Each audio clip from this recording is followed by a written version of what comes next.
está junto a mí Estefanía Lizarraga y hemos hecho, creo que ya una pequeña ronda de temas con los que la agenda se va actualizando. Yo le dije ayer a Juan Rivadeneira, también a quien saludo en la capital, les propuse algo para hablar de la semana y todo eso. Juan, Estefanía, en menos de 24 horas, no sé, por decir, ya es historia, la inmediatez, la hiperinformación lo en realidad será. ¿Cuál es la primera impresión de ustedes de toda esta generación? Yo diría, no es galopante, ya veis casi logarítmica la cantidad de información que se está generando en torno, desde el Ecuador, en el mundo y su entorno en las afectaciones. Estefanía, buenos días, ¿cómo estás? Buenos días, Gustavo, muy contento de acompañarlos esta mañana. Mucho gusto, Juan, de compartir este espacio de análisis y debate. Creo que nos está pasando en el país que vivimos de hype en hype, ¿no? Es decir, un tema se masifica, se mediatiza y luego tenemos otro. Lo positivo habla de que están pasando cosas versus momentos en los que el país parece estar así es, en un letargo sostenido. Y por otro lado también creo que es de alguna manera un predictor de alguna fricción significativa. Yo creo que eso también suele pasar cuando hay mucha activación social. Juan, parecería mentira, pero el primer tema del que estamos hablando es qué cantidad de información que se generó en las últimas horas. ¿Cómo estás?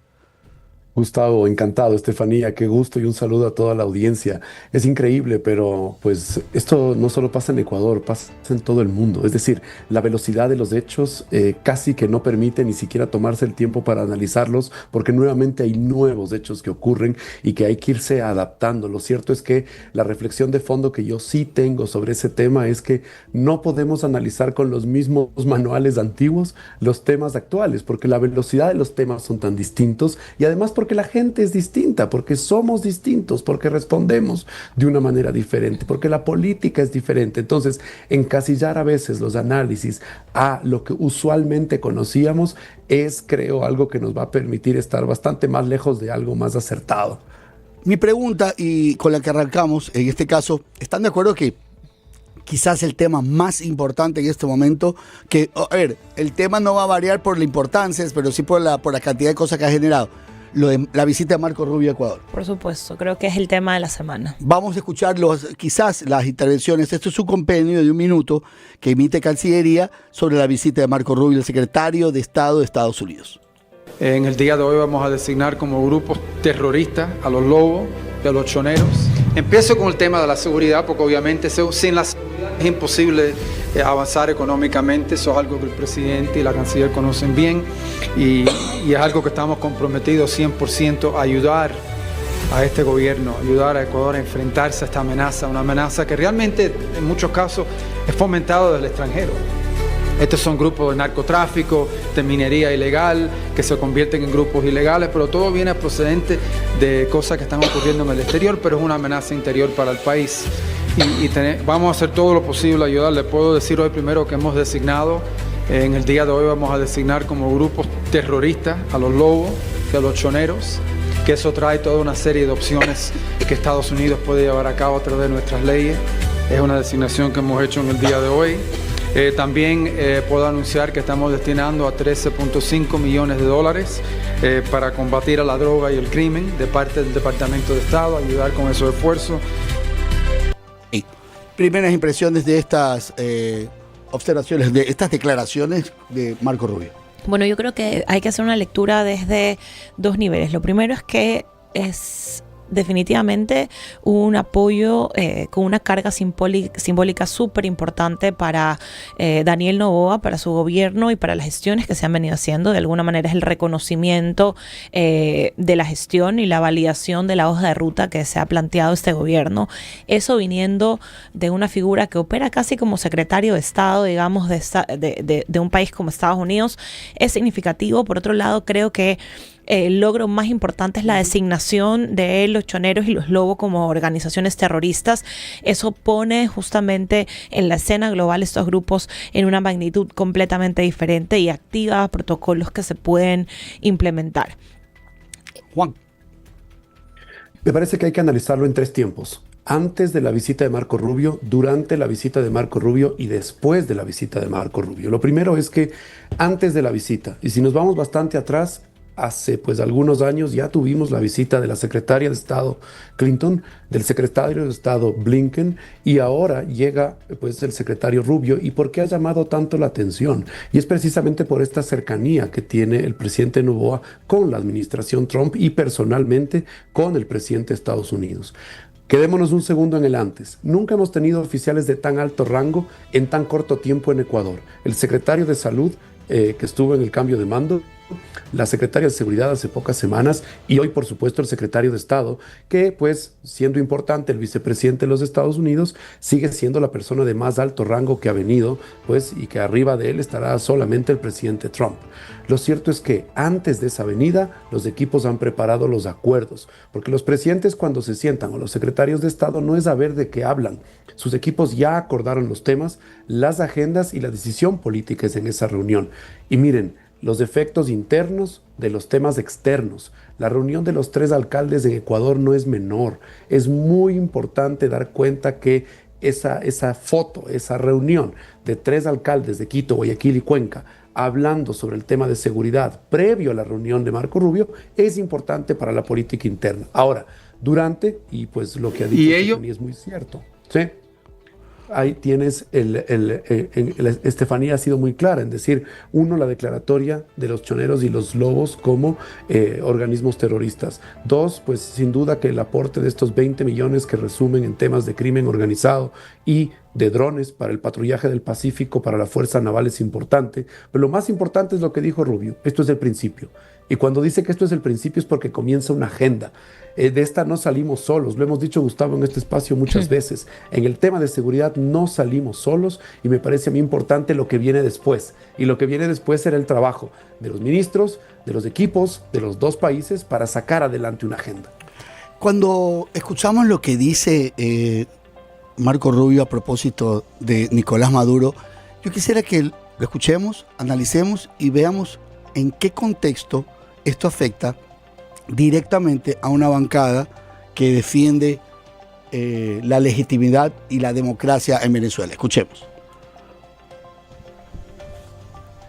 Evidencia, y ellos lo encausaron. Un gran jurado de individuos en el estado de Nueva York.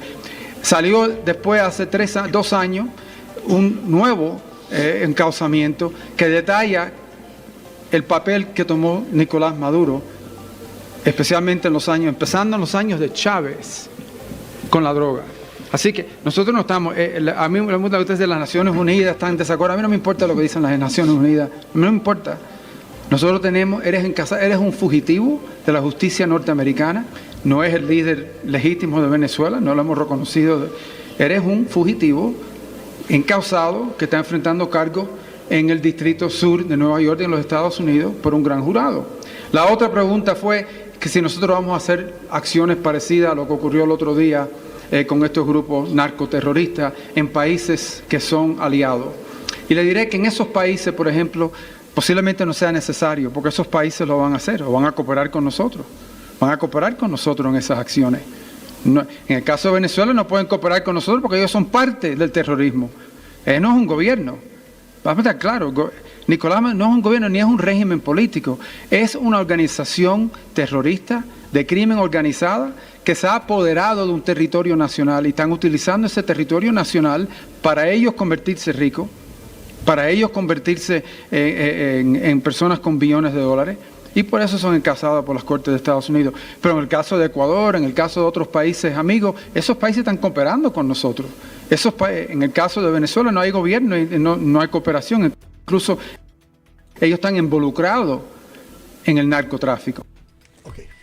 Bien, a ver, creo que justamente, y quiero conectar un poco con lo que conversábamos hace un momento, este tipo de declaraciones como lo que escuchábamos a Marco Rubio, justamente da señales de por qué está en Ecuador, porque Ecuador es el primer país de Sudamérica al que llega. Eso también es interesante. Tradicionalmente, una agenda más amplia que la de México. Así es. Aparte que México es Norteamérica. En Sudamérica lo lógico es que hubiese llegado a Colombia, que fue durante mucho tiempo el punto focal. Entonces, la alineación que hay, la alineación ideológica, la alineación en la aproximación a la lucha contra el crimen organizado, es lo que posiciona en este momento Ecuador en el lugar en donde está.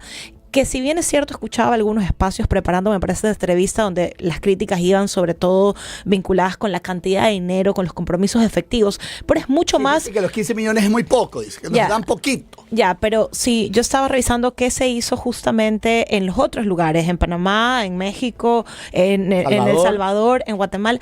No ha habido en ningún país una asignación de 19.5 millones de dólares. Entonces decían, bueno, pero en otros años, bueno, pero estamos hablando de un gobierno que ha transformado su política internacional, que desfinanció completamente a USAID, que es el organismo de cooperación. Cerró la llave. Exactamente, que no fue al Funding for Development, el evento que hizo las Naciones Unidas en Sevilla hace poco, y que no mandó a una persona en representación. Es decir, es un giro completamente distinto. El hecho de que estén aquí, de que, como decía hace un momento Juan, esto sea una primera fase de un proceso, yo creo que lo que se va a intentar es un plan a mediano plazo de acciones conjuntas. Lo acaba de decir, es decir, con los aliados vamos a trabajar de la mano. Es interesantísimo. Y lo segundo es que comunicacionalmente, qué interesante tener al secretario de Estados Unidos hablando en un español fluido, muy cercano a la ciudadanía y respaldando, el lenguaje tiene la posibilidad de acercarnos, ¿no? Entonces creo que acercando a esa figura a una lucha local. Juan. Me parece que un poquito se quedó congelado, Juanito. Me imagino que algo de internet es... Saltamos de red. Perdóname, Gustavo. Ahí estamos. Perdóname, Gustavo. Vamos. Estamos mucho Tranquilidad. Discúlpame. Yo sé que usted tiene doble internet, así que no me preocupo. Usted es uno de los pocos invitados que conozco yo que se conecta y tiene, creo que, una antena satelital. Elon Musk le puso otra. Ya, siga nomás, Juanito. Es lo que me obliga a hacer Gustavo Navarro. Oye, gracias, Juan. Gracias. No, Juan. encantado. Lo cierto es que, de la mano que lo que decía Estefanía, miren, México, un país tan grande en el continente, un país que tiene una relevancia continental tan amplia, ¿sí? El Ecuador le ha tomado el mismo tiempo que le ha dedicado el secretario Rubio a México, le dedicó al Ecuador. Y eso no es menor. La importancia geoestratégica del Ecuador es relevante y la decisión que ha tomado los Estados Unidos es porque da cuenta también de que la gran cantidad de droga que sale al mundo, ¿sí?, es droga que sale desde Ecuador, no necesariamente que se produce en Ecuador, pero que sí sale de Ecuador. Entonces, eso es un tema que no es menor, es una realidad. Ahora, ¿qué es importante dar cuenta de tu pregunta, Gustavo, respecto al impacto local? ¿Sí? De esta declaratoria de terroristas? Mira lo que pasó ayer en el Congreso Nacional, en la Asamblea, ¿sí? La Revolución Ciudadana no quiso votar a favor de la declaratoria o del respaldo a la declaratoria del Cártel de los Soles, ¿sí?, y al Tren de Aragua como organizaciones terroristas. Terrible. Entonces, la pregunta es, ¿de qué lado estás? O sea, si el Ecuador no se da cuenta de por quién votó, estamos mal, ¿eh? Y los hechos están en los votos. No hay nada que perderse. Esto no es una opinión. Ok, sí, el Ecuador sí se da cuenta. Ya. Y el Ecuador se da cuenta de qué es lo que ha ocurrido en esa votación y cuáles son pues las uniones y los puntos de unión, ¿sí?, que pueden haber para no declarar una organización que ha hecho, porque periódicos internacionales les ha faltado espacio para retratar lo que ha ocurrido con el Tren de Aragua, porque pues en todas estas últimas semanas lo del Cartel de los Soles ha sido ampliamente difundido en el mundo. Entonces es un tema que no es menor, es una realidad, y el Ecuador pues ha marcado en el lado del presidente Noboa una posición, y en cambio pues la oposición política actual en el Ecuador ha dado cuenta también de su manera de ver el tema, y es no suscribir a ellos como una organización terrorista. Y sigamos por la misma. Grupos terroristas ecuatorianos que van a ser juzgados por delitos en los Estados Unidos, posiblemente. Sí, pero no solo eso, sino... se dice en inglés, lo voy a traducir, seguir el dinero. O sea, es la posibilidad de seguir el dinero. Así es. No es solamente que van a poder ser enjuiciados, sino que van a poder dar cuenta de esos dineros que vienen de estas organizaciones internacionales, de obviamente transferir esa información a Ecuador, y que la inteligencia local pueda generar mayor peso en las investigaciones para atacar a estos grupos. Y eso es importantísimo, porque algo que siempre hay que tener en cuenta es que cuando pensamos en estas organizaciones tenemos que pensar en la forma de financiación, porque mientras tengan dinero y mientras puedan lavar ese dinero, van a tener poder, porque su poder está directamente vinculado con la producción y la contención de dinero. Entonces es importantísimo lo que se ha dado en ese sentido, y yo creo que también es abrir la puerta para que otros grupos puedan podrían ser más adelante considerados como terroristas. Eso, más allá de la posición que cada uno de nuestros escuchas tenga del gobierno, es un logro para el país. No estoy hablando de un logro para Daniel Noboa o para ADN. Que hoy se reconozcan los choneros y los lobos como unos grupos terroristas internacionales es un logro para Ecuador. Así es. Juan. Me parece que el miedo que tienen las organizaciones de esta naturaleza, que ahora son transnacionales, pero esto es algo que ha pasado en los últimos 40 años.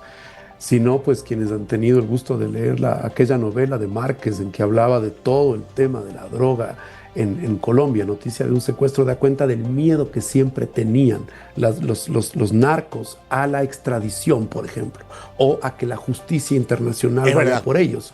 ¿Por qué? Porque tienden a dar cuenta que la justicia de sus países es débil, que pueden comprarla, ¿sí? Que pueden, pues, de alguna u otra forma manejar el tema para salirse con la suya. Juanito, y una cárcel allá no es una cárcel aquí con suites y piscina. Por supuesto, hasta emprendimientos hemos visto pues en las propias cárceles. Y en ese sentido, por eso el miedo que tienen hace muchos años los narcotraficantes cuando entra, por ejemplo, la justicia de los Estados Unidos a buscar ya fuera de su territorio. Por eso esta declaratoria, que seguramente pocos la van a valorar. Y me parece es ese hecho de que Estados Unidos entra. Y hemos visto una declaración, incluso el presidente Noboa ayer, que hablaba de operativos conjuntos. Y los operativos conjuntos es darle capacidades a la fuerza ecuatoriana que hoy lamentablemente no las tiene y es lo que necesita. No quiero dejar pasar por alto porque sé que tenemos una agenda amplia, pero quiero, y por el tiempo de ustedes, meternos rápidamente. Es un revés estas decisiones de la Corte Constitucional que han sido ya publicadas el día de ayer.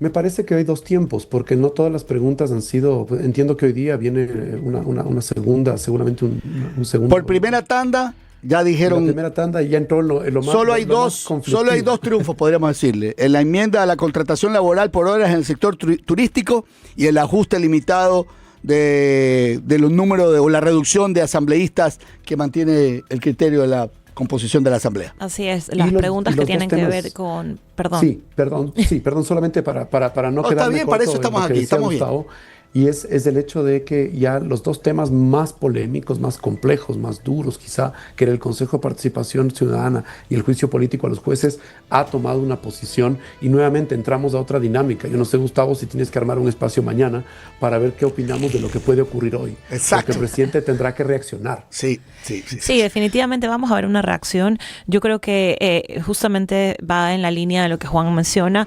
Estas dos preguntas que han generado, digamos, no solamente una referencia significativa en los espacios mediáticos y en la ciudadanía, sino movilizaciones incluso lideradas por el presidente, es decir, todo lo que tiene que ver con el Consejo de Participación Ciudadana y el juicio político a la Corte Constitucional. Y también se suma la castración química del registro y otros temas más que lo consideran también, lo de la eliminación del Consejo de Participación Ciudadana. Bueno, hay algunas cosas más que le han dicho no. Hay algunos temas a los que les han dicho no, que son justamente parte esencial de lo que conversábamos, creo que hace un par de viernes, que tiene que ver con una reforma del sistema político. Es decir, la propuesta, cuando veíamos estas 7 preguntas de manera cohesionada y las 3 preguntas que tienen que ver con el sistema político, lo que proponía es eso, es decir, es una reestructura, una reforma del sistema político.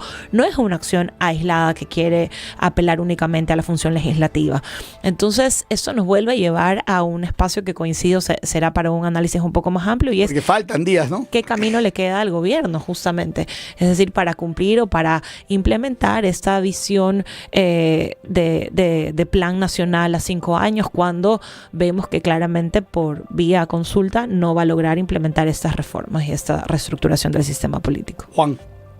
Ecuador es el país de las sorpresas, así que lo más probable es que la próxima semana estemos hablando de la nueva dinámica, sí, de la nueva respuesta que puede haber dado el gobierno respecto de esta decisión de la Corte, porque vamos a ver, si es que el gobierno incluso planteó, sí, y el presidente encabezó una marcha en Quito, en la cual pues se hizo una serie de acciones políticas y que terminó y derivó en una declaración de él en la puerta de la Corte Constitucional.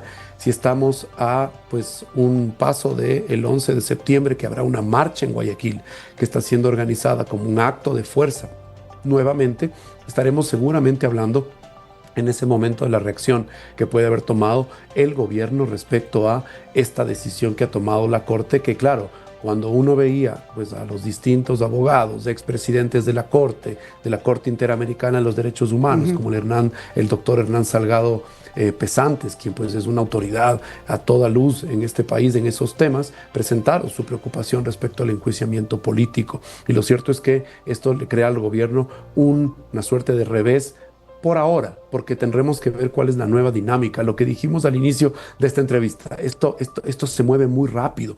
Es decir, tendremos que ver cuál es la nueva forma en que el gobierno va a tomar este resultado y seguramente tendrá que también dar cuenta de cómo su equipo jurídico argumentó, cómo defendió esta posición del gobierno, que creo que ahí también quedó más bien corto en relación a lo que el presidente proponía. Para mí es un asunto no menor, honestamente, que hayan estado los alcaldes de Guayaquil, Quito y Cuenca en la reunión con la Cancillería y el ministro Reinberg para tratar este tema. Pero me parece más aún la crítica que hace Luisa González directamente como un tema ideológico, como un tema partidista, el no reconocer que hay un cartel internacional ligado al gobierno de Maduro. Sí, definitivamente yo creo que fue una demostración justamente del trabajo que es, es que cuando yo pienso en lo que ha pasado en las últimas semanas de cara al gobierno, tiendo a mirarlo desde una perspectiva más integral. Entonces, por ejemplo, el tono de la marcha del 11 de septiembre es un tono mucho más conciliador. Están buscando una convocatoria que no es contra una organización, sino que es en pro de un dolor ciudadano masificado. ¿Crees que en esa marcha pueda estar el alcalde de Guayaquil? Pienso que se están moviendo las cartas justamente para desescalar un poco la hiperpolarización y no sé si el alcalde propiamente vaya, pero que no exista una resistencia como la que se podría haber dado en otro momento. Las dos preguntas, para ti y para Juan, simultáneamente. ¿Lo verías mal como ciudadana? ¿Estaría mal políticamente? ¿Estaría desde todas las perspectivas, políticamente correcto, incorrecto, ciudadanamente valorarías esa presencia porque es una marcha por la paz junto al presidente? Yo creo que ciudadanamente lo vería de manera positiva. Sacaría a Aquiles Álvarez de la discusión que se ha conformado y la confrontación entre ellos y lo pondría en una escena, en un pro ciudad, pro Guayaquil, pro paz, que le viene bien y que de hecho corresponde con el discurso que apropiadamente hizo después de esa reunión. Si lo que él dijo me parece que estuvo bastante bien. Políticamente va a tener un costo, si bien es cierto. Podría ser que le quiten el respaldo del partido y él se vaya independiente. Bueno, él es reto, ¿no? Eso es interesante también tenerlo en consideración. Él es reto okay. Alianza ADN. Entonces, me parece que podría ser políticamente correcto en el sentido que generaría más tensión entre Luisa González y él, que ya viene escalando, pero también creo que es una forma de desligarse en caso de que lo vea como una posibilidad viable de cara a las próximas seccionales. Juan, sé que te tienes que ir, tienes que te esperan otros medios y también lo mismo Camil, Estefanía. Cuéntanos, por favor, danos tus últimas impresiones. Me parece que la marcha, sin duda, al menos la forma en que le han presentado, por la paz y la justicia, creo que va a juntar una serie de temas. Yo creo que la plaza de Guayaquil es muy importante, por eso el presidente también decide hacerlo allá. Creo que comenzó por Quito, ahora va a Guayaquil. Creo que la participación de los 3 alcaldes en esa reunión con la canciller, en una época en que todo es división, en que todo es pelea, en que la violencia política y el mensaje político está cargado de violencia, creo que tenemos que tomarnos un minuto más para hablar de esto. ¿Por qué? Porque la gente tiene que entender que hay un valor en que los 3 alcaldes de Quito, de Guayaquil y de Cuenca, ¿sí? Con posiciones incluso distintas al presidente de la República, hayan entendido que hay un tema en común, sin duda que es la inseguridad, y creo que eso la gente está esperando. Sin duda que en el mundo la separación y la violencia da réditos, porque hemos visto muchos políticos que salen con discursos muy fuertes, pero al final del día detrás de todo esto está el bien común, está que esos liderazgos produzcan paz ciudadana. ¿Cómo lo ves tú? Cuenta de esa reunión me parece importante, y si acude el alcalde de Guayaquil a la marcha, sin duda que le va a costar políticamente, pero la pregunta es cuánto va a perder. En este punto yo no sé cuánto realmente pierde, quizá hasta gana. El quizás gana, creo que yo diría que lo han podido plasmar muy bien. Quiero agradecerles siempre su presencia aquí. Eleva muchísimo la opinión, el panel, la discusión, y creo que la agenda que se puede hacer este fin de semana, a lo mejor hacemos una invitación para que estén con nosotros y le sigamos dando hilo a esto. Les deseo un excelente fin de semana. Gracias, amigos. Gracias. Encantado, gracias. Hacemos un corte, ya regresamos.